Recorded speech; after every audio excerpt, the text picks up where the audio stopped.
Hi.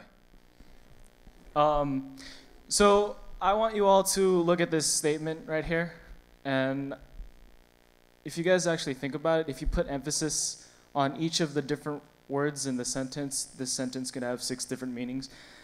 For an example, I didn't steal her money, or I didn't steal her money, or I didn't steal her money, or I didn't steal her money, or I didn't steal her money. So I don't know, it was pretty interesting when I first saw that. So a couple months ago, my best friend, his name is John, we were having a discussion, more like a debate on how what you say versus what you're actually saying. And he thought that what you're saying, actual words, meant more than what you're saying, than how you're saying it. And then yeah, that's confusing. But so by show of hands, and I can't see you guys, but by show of hands, who thinks, oh, thank you.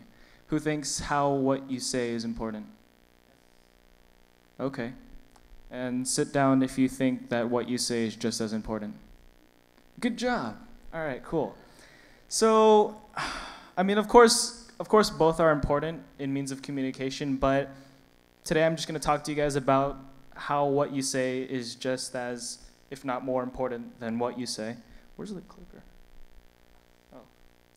So, there are basically two ways people communicate, which is verbally and non-verbally. Whoa. Wow. Look at this. All right, that's cool. All right, so in terms of sharing ideas, we see that body movements, mostly facial expressions, is this section right here, takes up most of it, and then this is the nonverbal side, right here, which is, So this is pitch, rhythm, octave, speed, tone of voice, and that's when people are talking and people are listening. People are basically gauging your vocal cords and listening to how your voice sounds versus how you're saying it, or not what you're saying.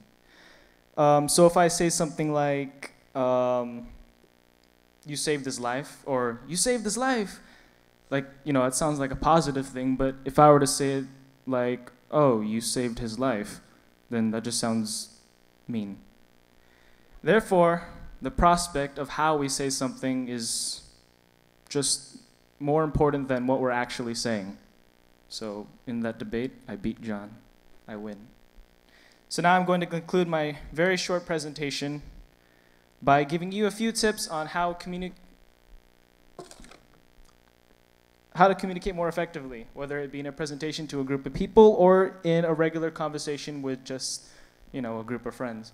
So your first tip that I'm going to give you guys is that you guys should know your audience. You have to be aware of who you're talking to. Are you talking to a group of kids, or are you talking to teachers? Are you talking to your dad, or are you talking to your sister? And if you guys are aware of who you're talking to, then it just comes kind of like second nature, because you automatically start to just become aware of what you're saying and how you're going to say it to that person. So that's the next tip, which is to be aware of what you're saying and how you're going to say it.